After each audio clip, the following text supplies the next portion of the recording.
ઉભેલી છે બરોબર. આશા તૃષ્ણા ને ઈર્ષા ને દેખાય. પછી ફૂટી ગયા કુવાને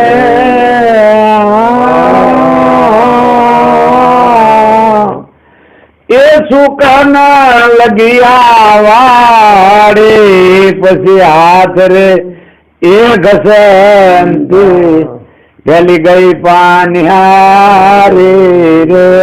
આંખ વિનાયન પાંખ વિના આમ મુખ વિનાયક નારી રે.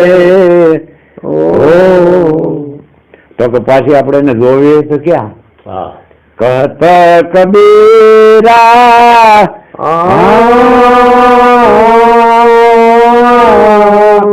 ये संतो भाई सुनो मेरे साधु आदि राम ये सभा में रमता એને ભાળી રે. આંખ આ વાણી છે એનું નામ કાયા છે અને એ કાયામાંથી ગુરુદળ છે.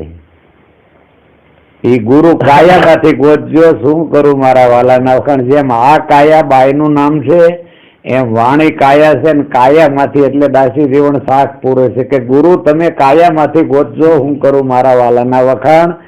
10મા બોલે એની ડેરી બિરાજે રાખો ધોળી ધજાના પ્રમાણ. મને માર્યા મોહના બાણ મને માર્યા પ્રીતમ બાણ એ વાલીડા તારી વાતું ના. તો ગુરુ મહારાજ વાત કરે છે ને વાતને તમે 12 વર્ષ બુજાવી રાખો અને એનું સમરણ રાખો એટલે વાત વસન બની જાય. વસન તમારું સ્વરૂપ બની જાય. અને સ્વરૂપને આવવા જવાનું નથી. રૂપ જાય આવે છે, રૂપ થાય મટે છે, શરીર જન્મે મરે છે, મન સંકલ્પ વિકલ્પ કરે છે, બુદ્ધિ તરક વિતરક કરે છે, ચિત્ત શાળા કરે છે, અહમ આપણને 24 કલાક હું કાંઈક છું એવું રાખે છે. આવડા જે વધારાના વસ્તુ છે એને તમે મંડો કાઢવા અને હારા જેટલા છે એને મંડો બેહાડવા. દયા, શીલ, સંતોષ, ધીરજ, ધારણા, સ્થિરતા, ગંભીરતા, ધીરતા ઘણા બધા એવા સાધનો છે. એવું મંડો તમે બેસાડવા એટલે આખું તમારું આ શરીર પરિવર્તન. કારણ કે રેણી કરણી આ શરીરથી જ બધું કરવું પડશે અને આ શરીરથી જ થાય. આ શરીરની રેણી બરોબર નહીં હોય, આ શરીરનું આચરણ નહીં હોય તો આ શરણ નહીં પૂજાય. તમારું જે શરણ પૂજાય છે એ તમારા શરીરની રેણી એટલે 3 રેણી છે. એક આ દેહની રેણી. દેહને શુદ્ધ અને પવિત્ર હોવો જોઈએ કાયમ માટે. પવિત્ર ને અપવિત્ર થાય ને પાછો પવિત્ર બનવા જાય ને અપવિત્ર થાય ને પાછો પવિત્ર એમ નહીં, એક જ ધારું.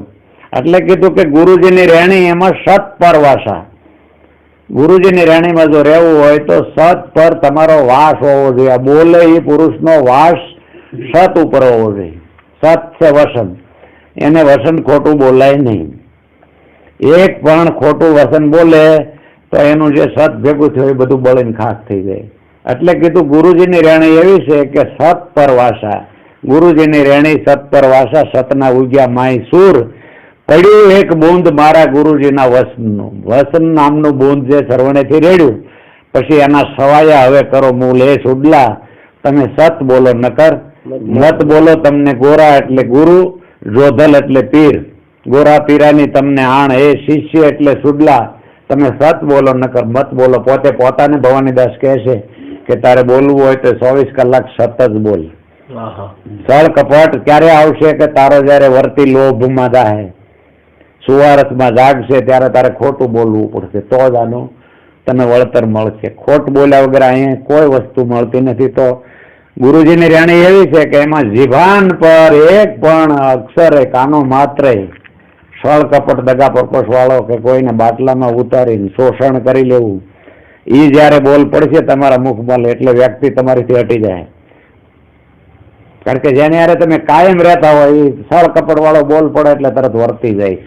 લોભ લાલચ વાળો બોલમાં પડે. મેં લખ્યું છે અંદર કે બોલે કે વાણીમાં વર્તાય છે, બોલમાં બતાય છે. સળ કપટ દગો અને પર્પસ એ બોલ્યો નથી અને અહીંયા તૈયાર થયું નથી. આપણો આ જ જ્ઞાન છે. વ્યક્તિ બોલ્યો કે તરત પકડાઈ ગયો કે આ વ્યક્તિ ઠેઠ સુધી પહોંચશે કે નહીં પહોંચે એને તરત જ રિઝલ્ટ. 1 જ મીટરનો કાશ બસ, બીજું કાંઈ મીટર છે નહીં.